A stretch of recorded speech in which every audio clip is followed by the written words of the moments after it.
Mr. Dalton had everything: fortune, fame, power. His estate stretched across acres of manicured land, each blade of grass trimmed with precision, every corner of the mansion whispering luxury. But none of that mattered when it came to his daughter. From the window of his sleek, silent office, the billionaire watched 6-year-old Lily seated in the middle of their vibrant garden. A sea of color surrounded her, roses blooming like painted whispers, fountains dancing under the sun. But the only sound was the hush of stillness. Lily had never spoken a word. Born nonverbal, she had been through countless specialists, therapies, and interventions. Nothing worked, no voice emerged, not a whisper. The house echoed with a deeper kind of silence, one that came not just from Lily, but from the aching truth no one dared to say aloud. Money couldn't fix everything.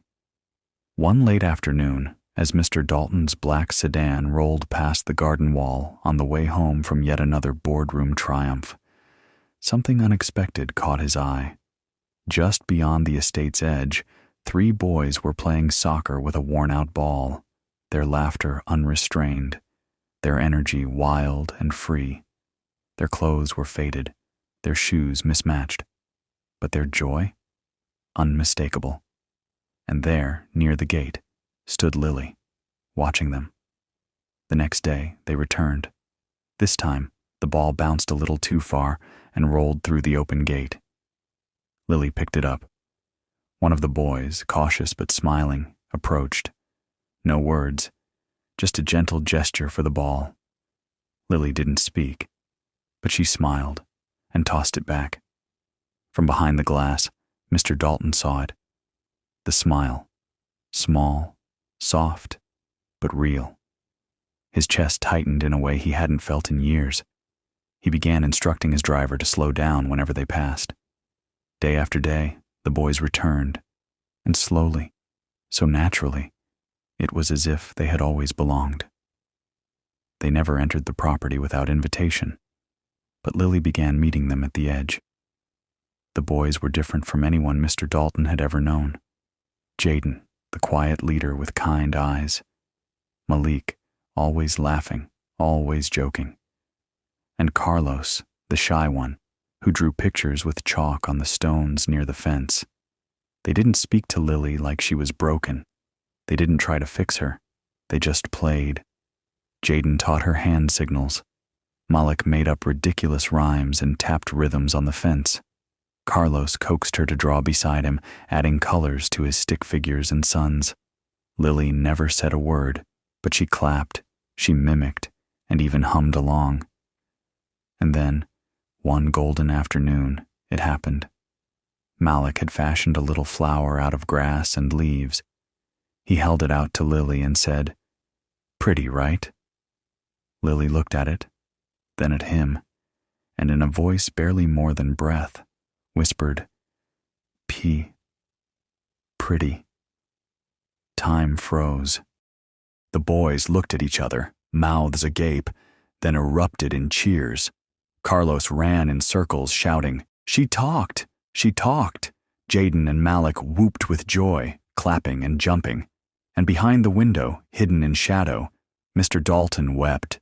No therapists, no charts, no programs, just 3 boys with open hearts, and a girl who felt, for once, seen, and being seen changed everything.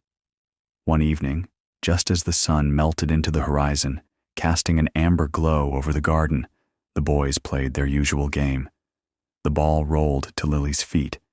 She looked at Jaden, then the ball, and then, "Ball, please, mister," she said. A sentence, clear, unshaken. Mr. Dalton stumbled back from the window as though struck, and before he could think, he was running, through the doors, down the steps, across the trimmed lawn, to where the children stood, frozen in awe. Lily stood at the center, shyly smiling. The boys flinched when they saw him. Jaden stepped in front, protective, but Mr. Dalton didn't raise his voice. He fell to his knees, tears in his eyes, voice shaking. "Thank you," he whispered. "You gave me something no doctor ever could." The boys glanced at each other, puzzled. Then Malik shrugged with a grin. "She gave it to herself, sir. We just listened." That night, something inside Mr. Dalton shifted. The next day, he opened his doors, not for a fundraiser, not for investors, but for 3 little boys and their families. They arrived shyly, dressed in their best, unsure why they had been invited. There were no servants, no grand speeches, just Mr. Dalton at the door, holding Lily's hand, introducing her like a proud father seeing her anew. Over dinner, he listened, truly listened, as the families shared stories of hardship, broken jobs, unpaid rent, overcrowded schools. Mr. Dalton said nothing, but the next morning, changes began. Anonymous donations, debts erased, homes stabilized, and then something bigger, the creation of Lily's Voice, a sprawling community center in the heart of the boys' neighborhood. Therapy rooms, classrooms, art walls, play spaces, all funded by Dalton Industries. At its entrance, engraved in bronze, Lily's Voice, because everyone deserves to be heard. Jaden, Malik, and Carlos became the center's first youth ambassadors. They helped other kids find their voices, just as they had helped Lily find hers. And Lily? She grew. A year later, the center opened with fanfare.